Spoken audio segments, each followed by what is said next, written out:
இந்த வருஷம் கூட கர்த்தர் நமக்கு கொடுக்கிற வாக்குத்தத்த வசனம் இப்படியாக இருக்கிறது. யோவான் எழுதிய சுவிசேஷம் 8ஆம் அதிகாரம் 12ஆம் வசனம். இயேசு ஜனங்களை நோக்கி, நான் உலகத்திற்கு ஒளியாயிருக்கிறேன். என்னை பின்பற்றுகிறவன் இருளில் நடவாமல் ஜீவ ஒளியை அடைந்திருப்பான் என்றார். ஆமென். எத்தனை பேர் சொல்றீங்க இந்த வருஷம் இருளில் நடக்க மாட்டோம் என்று? எத்தனை பேர் சொல்றீங்க? எத்தனை பேர் ஒத்துக்கொள்ளுகிறீர்கள் இந்த வருஷம் இருளுக்கும் எங்களுக்கும் சம்பந்தம் கிடையாது? எத்தனை பேர் ஒத்துக்கொள்றீங்க? சொல்லுங்க. எத்தனை பேர் ஒத்துக்கொள்றீங்க? It's about agreement, it's about accepting, it's about acknowledging the fact that God does not want darkness in our lives. நாம ஒத்துக்கொள்ளணும்.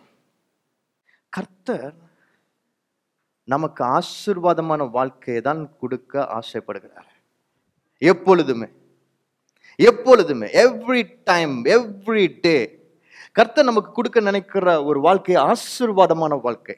எனக்கு பிரியமானவர்களே, இந்த புதிய வருஷத்துக்குள்ள 2019 கடந்து செல்லும் பொழுது இந்த உணர்வோட இதை முழுமையா விசுவாசித்து தான் நம்ம 2019 கடந்து செல்ல வேண்டும். ஏனென்றால் இயேசு கிறிஸ்து ஜீவ ஒளியாய் இருக்கிறார்.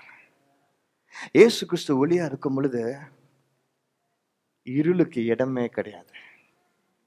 இருளுக்கு நம்ம வாழ்க்கையில இடமே கிடையாது.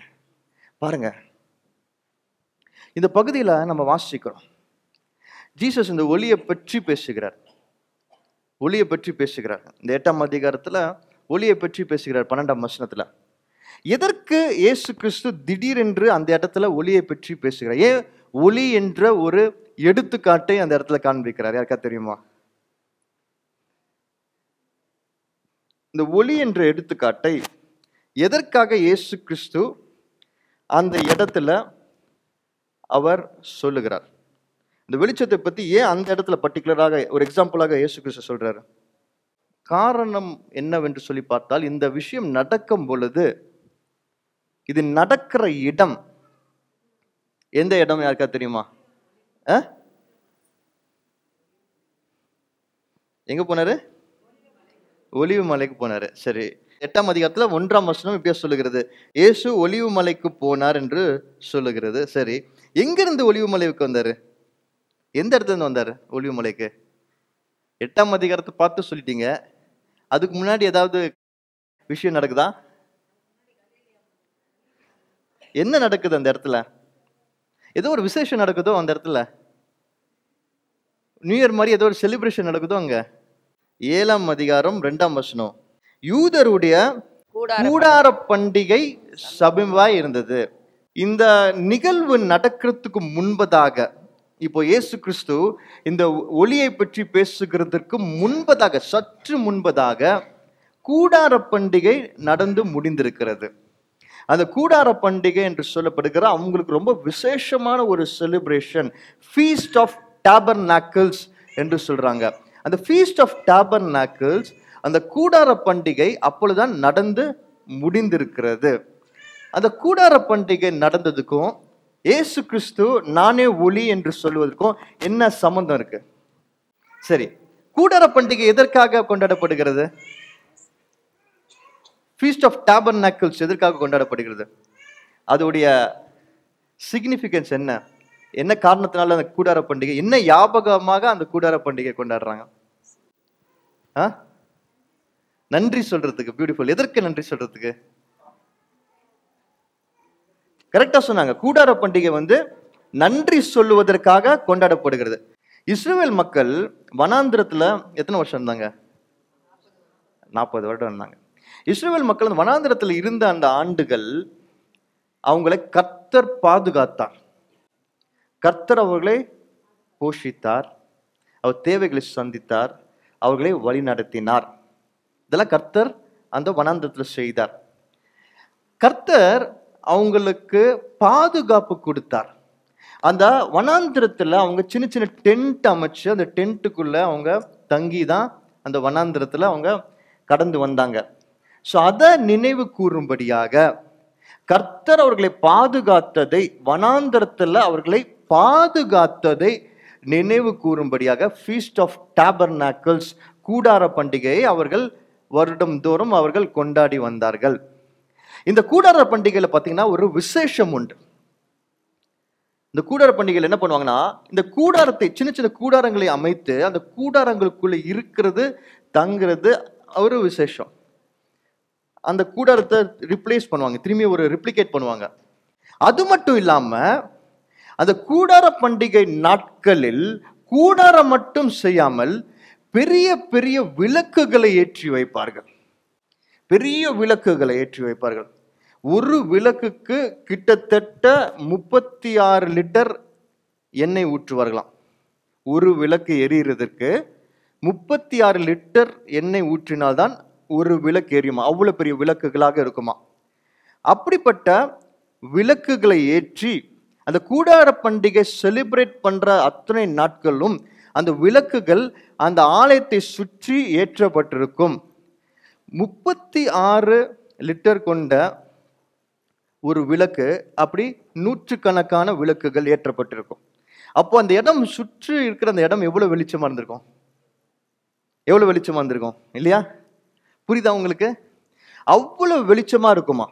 அந்த கூடார பண்டிகை கொண்டாடுகிற நாட்கள் அந்த இடமும் அதை சுற்றி இருக்கிற பகுதியும் மிகுந்த வெளிச்சமா இருக்குமா. ஒரு விஷயம் கண்ணுல இருந்து தப்ப முடியாது, அவ்வளவு வெளிச்சமா இருக்குமா. ஒரு சிறிது அளவு கூட இருள் இல்லாத அளவுக்கு வெளிச்சம் இருக்குமா. ஃபுல்லா வெளிச்சம், எல்லா இடத்துலயும் வெளிச்சம்.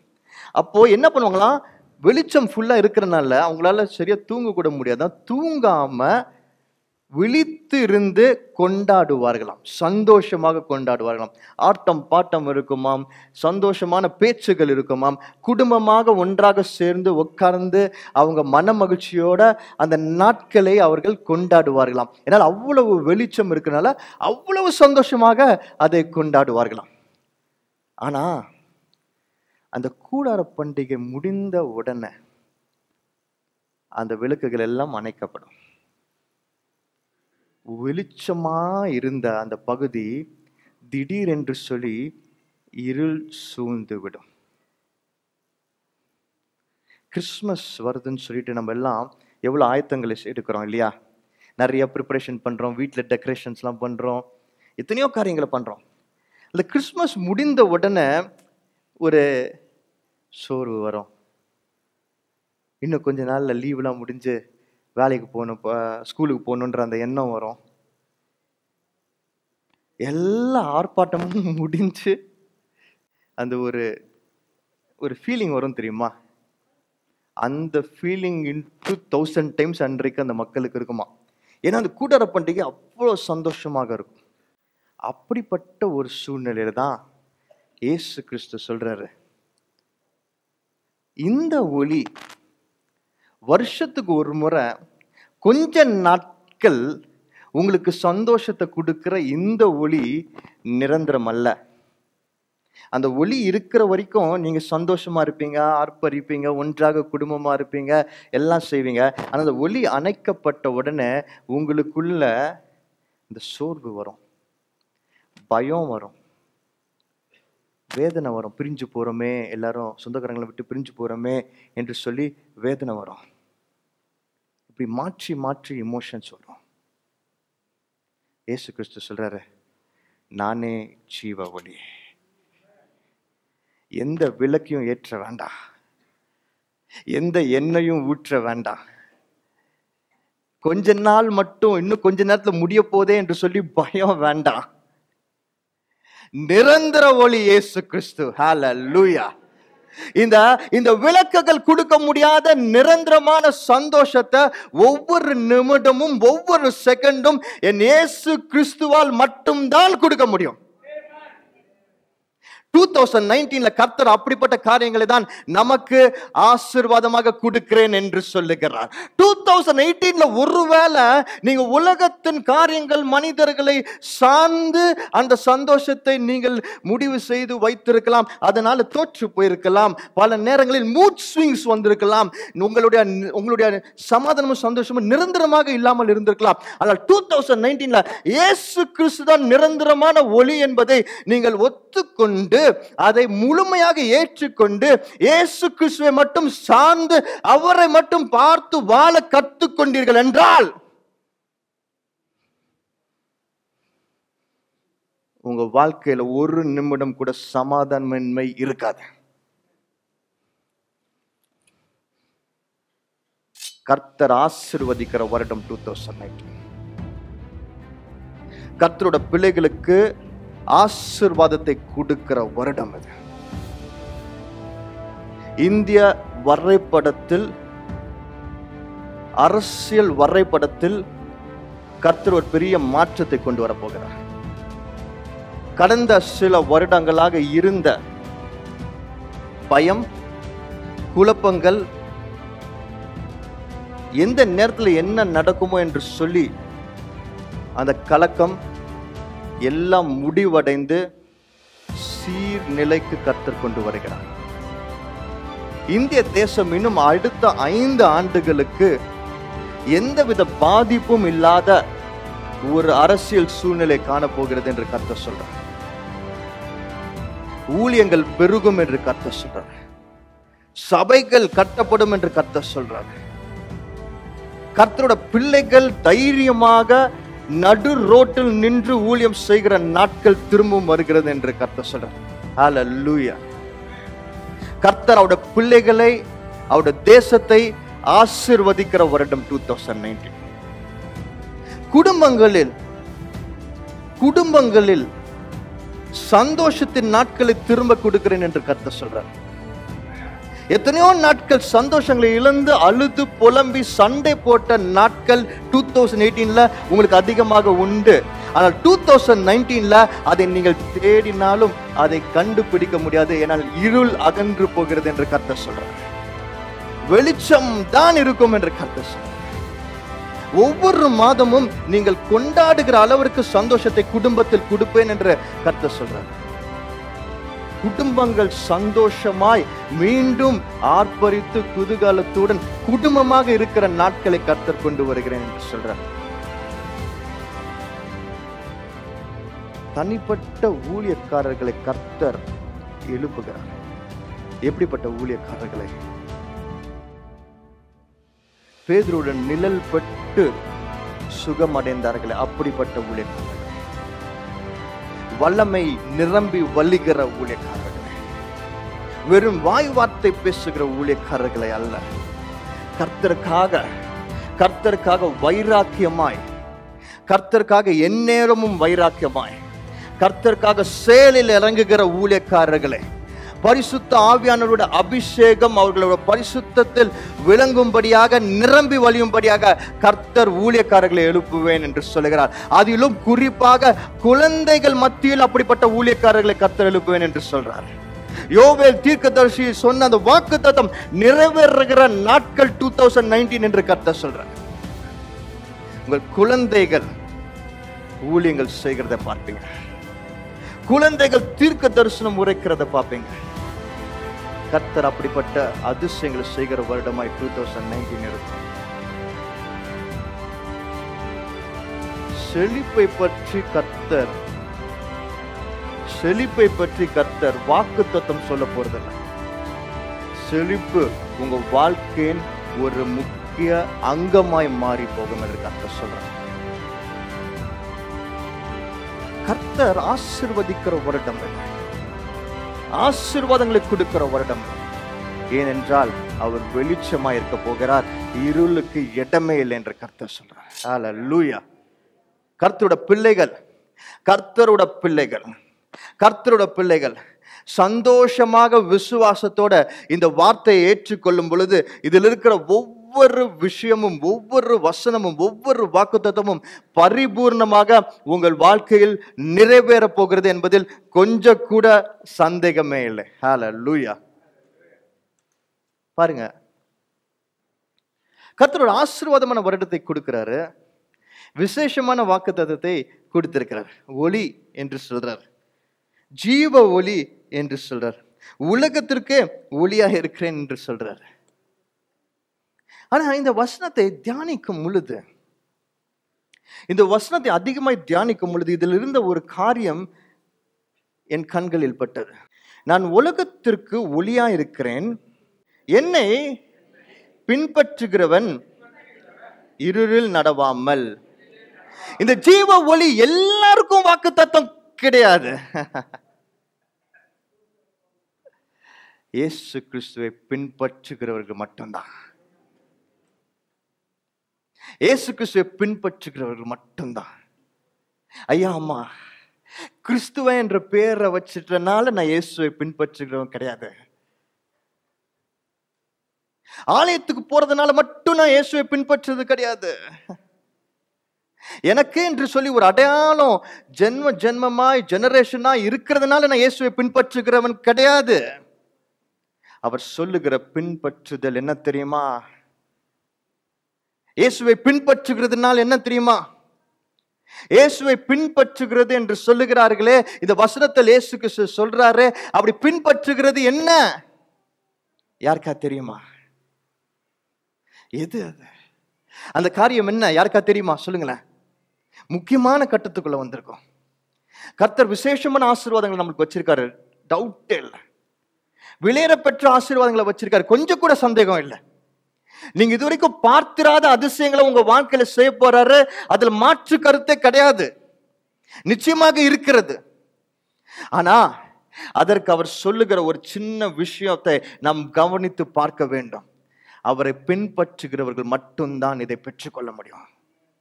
அவரை பின்பற்ற போகிறவர்கள் யார், எதற்கு, எப்படி எப்படி இதை தெரிந்திருந்தால்தான் இந்த அற்புதத்தை நீங்கள் முழுமையாக பெற்றுக்கொள்ள முடியும். இதில் நான் ரொம்ப ஆர்வமா இருக்கிறேன். இங்க இருக்கிற ஒவ்வொருத்தரும் இதை தெரிந்து கொள்ள வேண்டும் என்பதில் நான் ரொம்ப ரொம்ப ஆர்வமா இருக்கிறேன். ஏன் தெரியுமா? கர்த்தர் வைத்திருக்கிற ஆசீர்வாதங்கள் அப்படிப்பட்ட ஆசீர்வாதங்கள். இங்க இருக்கிற என் ஜனம், என் குடும்பத்தினர் ஒருத்தர் கூட அதை மிஸ் பண்ணக்கூடாதுல்ல, நான் ரொம்ப ரொம்ப ஆர்வமா இருக்கிறேன். ஒருத்தர் கூட இந்த வருஷம் கடந்து போகும் பொழுது யாராவது ஒருத்தரை சந்திக்கும் பொழுது அவங்க இப்படிப்பட்ட ஒரு ஆசீர்வாதத்துல வாழலன்னு சொல்லி நான் பார்த்தேன்னா தனிப்பட்ட முறையில் நான் ரொம்ப வருத்தப்படுவேன், வேதனைப்படுவேன். ஏன்னா கர்த்தர் அவ்வளவு பெரிய ஆசீர்வாதங்களை, அவ்வளவு பெரிய அற்புதங்களை வச்சிருக்காரு. அதை நீங்க அனுபவிக்கலன்னா, அதை நீங்க பெற்றுக்கொள்ளணும்னா ஒரே ஒரு காரணம் மட்டும்தான் இருக்க முடியும். நீங்க இயேசு கிறிஸ்து இது சொன்னது போல பின்பற்றவில்லை என்று மட்டும்தான் காரணமா இருக்க முடியும். எனக்கு பிரியமானவர்களே, இந்த வருஷம் தயவு செய்து நம்புங்க, உங்களுக்கு கர்த்தர் இதுவரைக்கும் நீங்க பார்த்திராத ஆசீர்வாதங்களை வச்சிருக்காரு. அற்புதங்கள், இயற்கைக்கு அப்பாற்பட்ட அற்புதங்களை கர்த்தர் செய்ய போறார். சூப்பர் நேச்சுரல் மிரக்கிள்ஸ் கர்த்தர் செய்ய போறார். நான் சொல்றேன், நான் இதற்காக ஜெபிக்கும் பொழுது கர்த்தர் எனக்கு திரும்ப திரும்ப காண்பித்தது எப்படிப்பட்ட அதிசயங்கள், எப்படிப்பட்ட ஊழியங்கள் நடைபெறும் என்றால், பேதுருவோட நிழல் பட்டு எப்படி அதிசயம் நடந்தோ அந்த அதிசயம் என்று கர்த்தர் சொல்றார். அப்படிப்பட்ட அதிசயங்கள், சூப்பர் நேச்சுரல் அதிசயங்களை கர்த்தர் செய்வேன் என்று சொல்றார். அப்படிப்பட்ட அதிசயங்களை கர்த்தர் நம்ம வாழ்க்கையில, நம்மளுடைய ஒவ்வொரு கையின் காரியங்களில், நம்ம குடும்பத்துல, நம்ம வேலையில செய்ய ஆசைப்படுறாரு.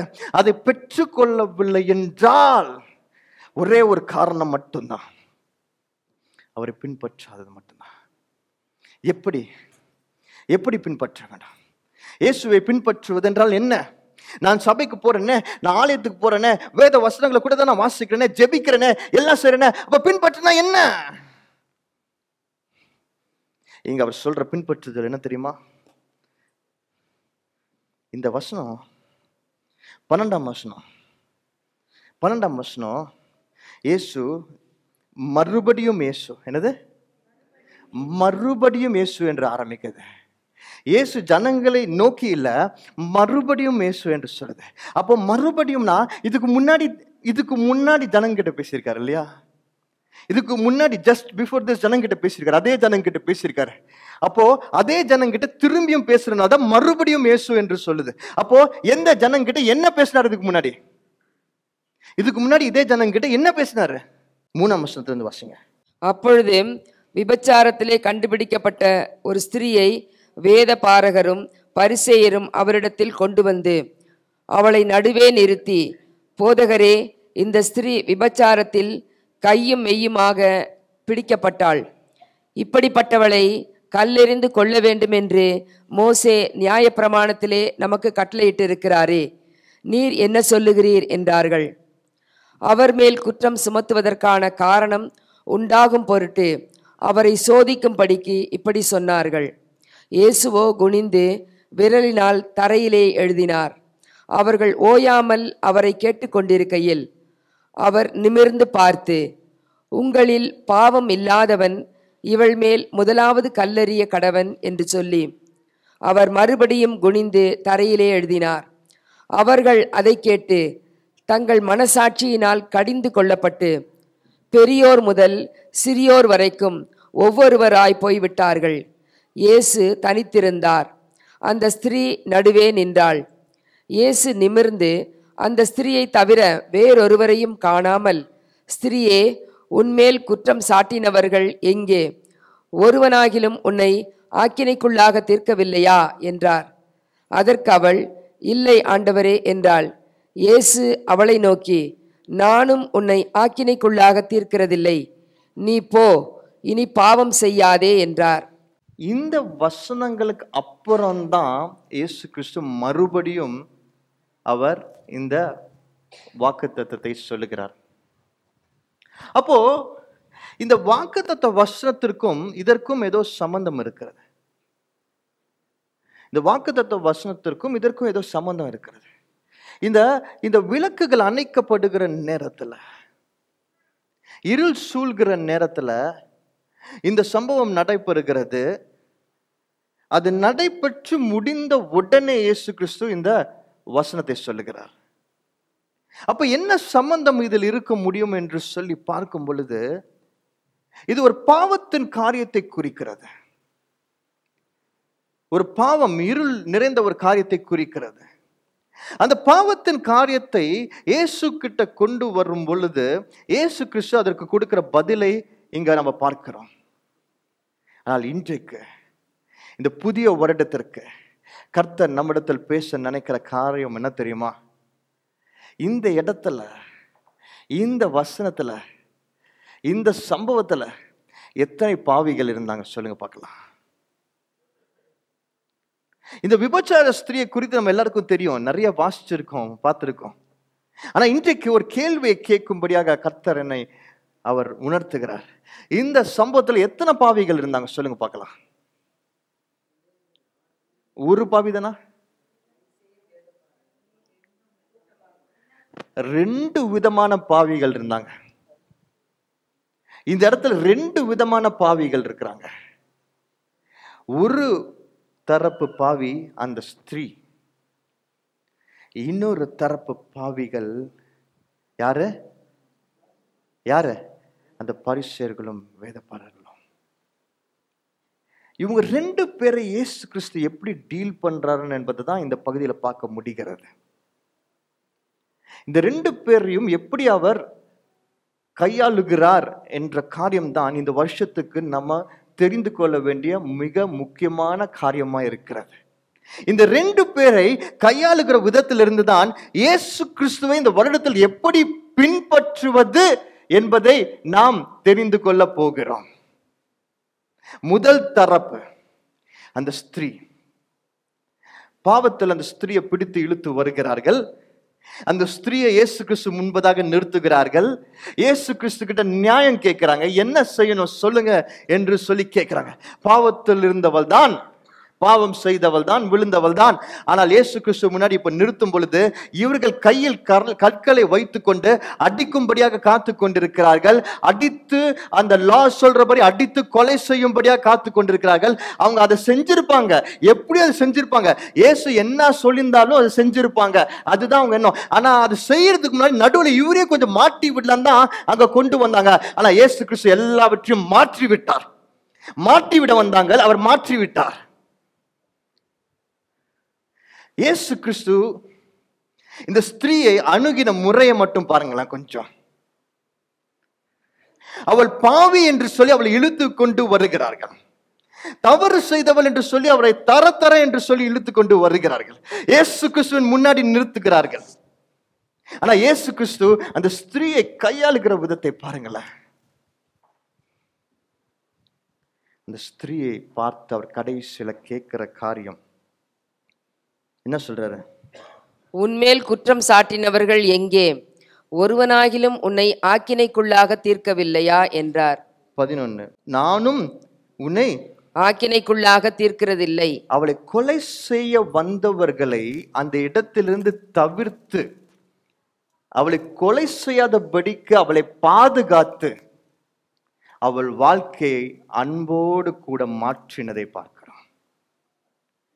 2019 என் 2018 கூட இந்த ரெண்டு தரப்பின் வாழ்க்கையை தான் நாம் வாழ்கிறோம்.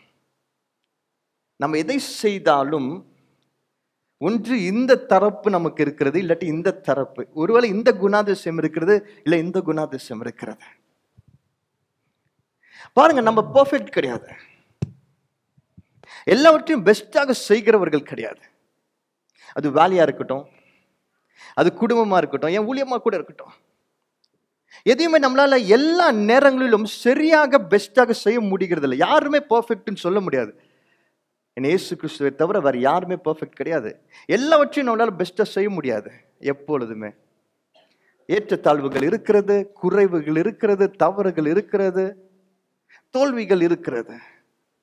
2018 நிறைய சந்திச்சோம். ஆனா 2018க்கும் 2019க்கும் இருக்க போகிற பெரிய வித்தியாசம் என்ன தெரியுமா?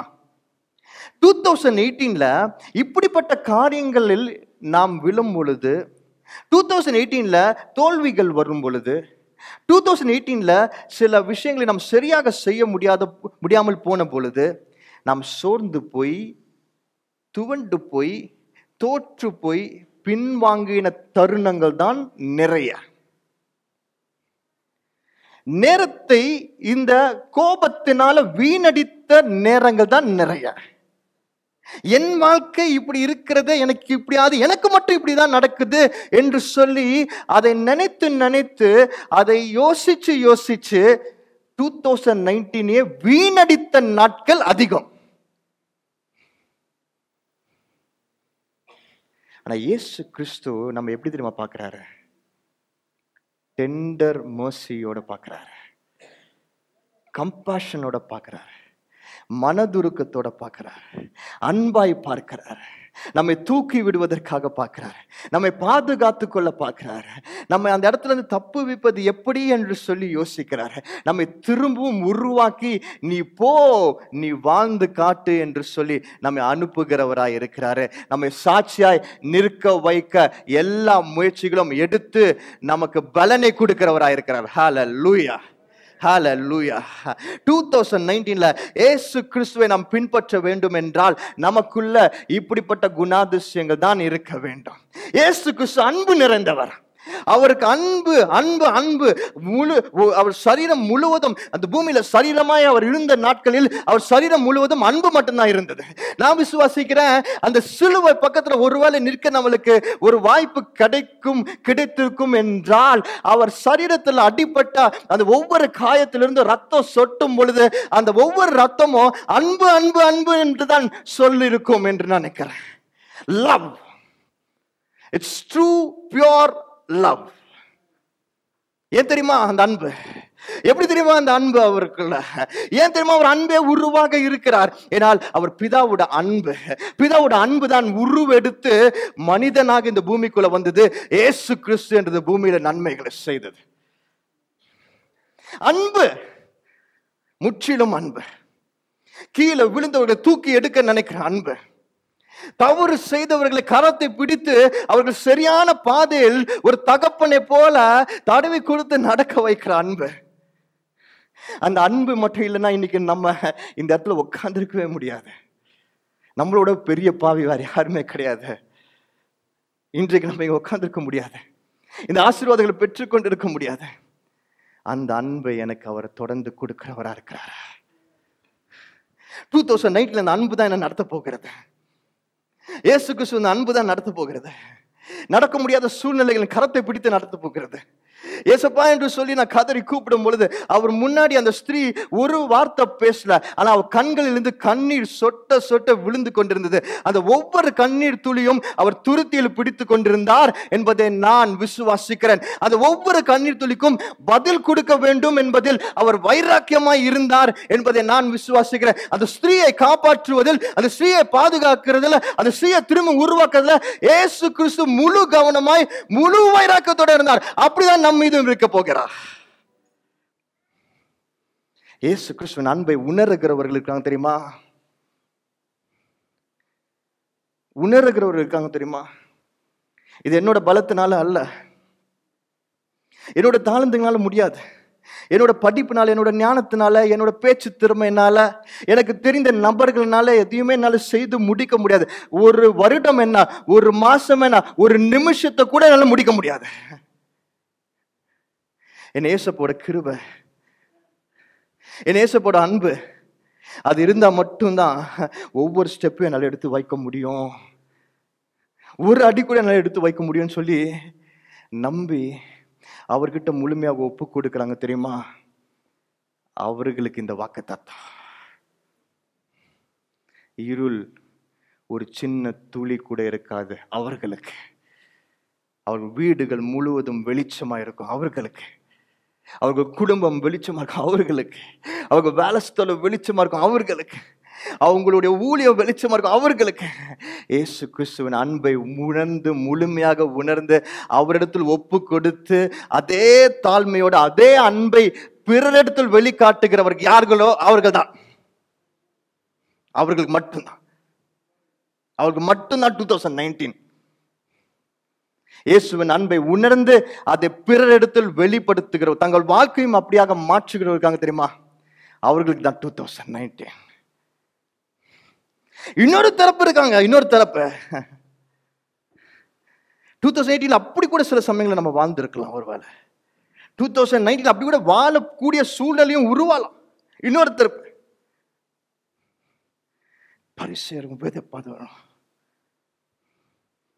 பெருமை, கோபம், போட்டி, பொறாமை, இதெல்லாம் இவங்களுக்கு நிறைய இருந்தது. யார் இந்த இயேசு? இவர் என்ன இன்னைக்கு வர்றாரு, இவர் பின்னாடி எல்லாரும் போறாங்க, யார் இவர்?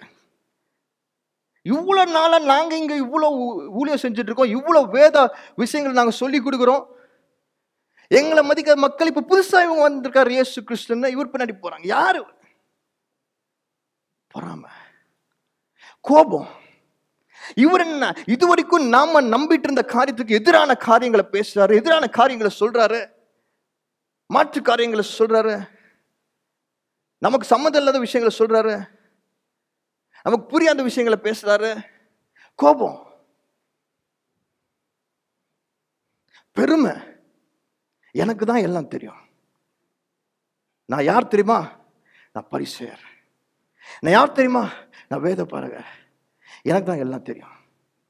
இவர்களை குறித்து வாசிக்கும் பொழுது, முன்னாடி வாசிக்கும் போது, இவங்க ஒன்றாக சேர்ந்து திட்டம் தீட்டினார்களாம், வகை தேடினார்களாம். என்ன பண்ணாங்க? வகை தேடினார்கள். இயேசு கிறிஸ்துவை எப்படி விழ வைக்கலாம் என்று சொல்லி வகை தேடினார்கள் என்று வசனம் சொல்றதுக்கு முன்னாடி அப்படி ஒரு ஆட்டிடியூட் அவங்களுக்கு. அந்த ஆட்டிடியூட் வச்சு என்ன தெரியுமா பண்ணாங்க? அந்த ஸ்திரீய இழுத்துட்டு வந்தது காரணம் நியாயம் தீர்க்கல, இவரை மாட்டி விட.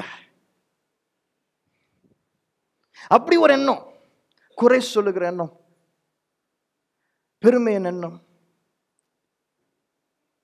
ஆனா அங்க என்ன நடந்தது? அவர்களை இயேசு கிறிஸ்து எப்படி கையாண்டார்? அவர்கள் என்ன செஞ்சார் இயேசு கிறிஸ்து? அவர் கோபப்படல, அவங்களை திட்டல, ஒரே ஒரு வார்த்தை கேட்டார். உங்களில் பாவம் செய்யாதவர் யாரோ அவர்கள் முதல் கல்லை எடுத்து எறிகள் என்று சொன்னார். ஒருத்தர் அந்த இடத்துல நிக்க முடியல. அவர்கள் அதை கேட்டு தங்கள் மனசாட்சியினால் கடிந்து கொள்ளப்பட்டு பெரியோர் முதல் சிறியோர் வரைக்கும் ஒருவராய் போய்விட்டார்கள். ஆமென். இயேசு தனித்து நின்றார். அந்த ஸ்திரீ நடுவே நின்றாள். இந்த பெருமை, போட்டி, பொறாமை, நெகட்டிவ் காரியங்கள், குறைவன் காரியங்கள், பரிசேயரின் ஆட்டிடியூட், வேதபாரகரின் ஆட்டிடியூட் இருக்கும் பொழுது, நமக்கு அப்படிப்பட்ட காரியங்கள் நமக்குள்ள இருக்கும் பொழுது, இந்த வருஷத்துல கர்த்தர் நம்மளை கோபித்து கொள்ள மாட்டார், கடிந்து கொள்ள மாட்டார், நம்மை தாக்க மாட்டார், பனிஷ் பண்ண மாட்டார். ஆனா அவருடைய வார்த்தை வசனங்கள், அவருடைய பிரசனத்துல நம்ம நிக்க முடியாதபடிக்கு நம்ம உள்ளம் குத்தப்படும்.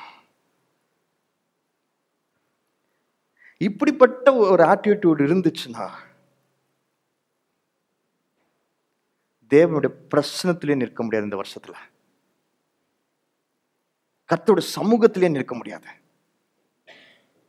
கர்த்தர் மகிமையான பிரசனத்தை வைத்திருக்கிறார். உலகம் தரக்கூடாத ஆசீர்வாதங்களை தரப்போறார். ஒவ்வொரு முறையும் சபை ஒன்றாக கூடும் பொழுது பரலோக வாசல்கள் திறக்கும் என்று கர்த்தர் சொல்றார். பரலோக வாசிகள் இறங்கி வருவார்கள் என்று கர்த்தர் சொல்றார். தூதர்கள் அந்த இடத்தை நிரப்புவார்கள் என்று கர்த்தர் சொல்றாரு. அந்த பிரச்சனத்துல கொஞ்சம் கூட சம்பந்தம் இல்லாமல் போய்விடும்.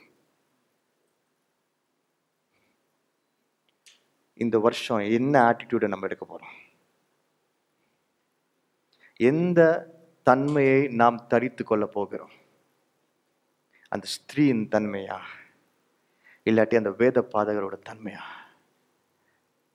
நாம் குறைவுகள் உள்ள மனிதர்கள் தான். ஆனால் இயேசு கிறிஸ்துவோட சமூகத்தில் போய் நின்று, இயேசுப்பா எனக்கு குறைவுகள் இருக்கிறது ஆண்டவரே, என்னால் ஓட முடியல ஆண்டவரே, என்னால் நீங்க சொன்ன விதத்துல செய்து முடிக்க முடியல ஆண்டவரே, நீங்க எனக்கு பலன் கொடுங்க என்று சொல்லி பாருங்களேன். நீங்க சொல்ற ஒவ்வொரு முறையும் அவர் உங்கள் கரத்தை பிடித்து உங்களை சாதிக்க வைப்பார். ஒவ்வொரு முறையும் அவர் உங்கள் கரத்தை பிடித்து நீங்கள் எட்டக்கூடாத உயரங்களை உங்களை எட்ட வைப்பார். ஒவ்வொரு முறையும் நீங்கள் அழுது அவர் சமூகத்துக்கு போகும் பொழுது உங்களை தன் மார்போடு அரவணைத்து கொண்டு இந்த உலகம் தராத சமாதானத்தை தருவார். கர்த்தர் அவருடைய பிள்ளைகளுக்கு நெருக்கமா இந்த வருடம் இருக்கிறார். அவரை சார்ந்து இருக்கிறவர்களை, அவரை பின்பற்றுகிறவர்களை, முழுமையாக இயேசுப்பாவை மட்டுமே நம்பி இருக்கிறவங்கள, முழுமையாக இயேசுப்பாவை மட்டும் நம்பி இருக்கிறவங்கள, என்ன நேர்ந்தாலும் பரவாயில்ல இயேசுப்பா, என் வாழ்க்கையில என்ன நடந்தாலும் பரவாயில்ல இயேசுப்பா, என்ன சூழ்நிலை வந்தாலும் பரவாயில்ல இயேசுப்பா, நான் குறைவுள்ளவனா இருந்தாலும் பரவாயில்ல இயேசுப்பா, ஆனா உன் கால் அடியில நான் இருக்கிறேன் இயேசுப்பா என்று சொல்லி பாருங்களேன். உன் கால் அடியில் நான் இருக்கிறேன் இயேசுப்பா என்று மட்டும் சொல்லி பாருங்களேன். அவர் கால் அடியில் நீங்க பணிந்து நீங்க இருக்கும் பொழுது, அவரை நீங்கள் சார்ந்து இருக்கும் பொழுது, இந்த வருஷம் இயேசு கிறிஸ்து உங்கள் வாழ்க்கைக்கு முழு பொறுப்பு எடுக்கிறார். இது உங்களோட வாழ்க்கை கிடையாது, உங்களோட வேலை கிடையாது, உங்களோட குடும்பம் கிடையாது. இயேசுப்பாவுடைய வாழ்க்கை, இயேசுப்பாவோட குடும்பம், இயேசுப்பாவோட வேலையாக மாறுகிறது. ஹல்லேலூயா. அப்படிப்பட்ட ஒரு உன்னதமான ஆசீர்வாதத்தை கர்த்தர் இந்த ஆண்டு அவர் பிள்ளைகளுக்கு தரப்போகிறார். யாருக்கு தெரியுமா? அவரை பின்பற்றுகிறவர்கள், இப்படியாக அவரை பின்பற்றுகிறவர்கள், அவர் அன்பை உணர்கிறவர்கள், அந்த அன்பை வெளிப்படுத்துவர்கள் மட்டும்தான் கர்த்தர் அதை கொடுக்க போகிறார். கண்களை முடிச்சு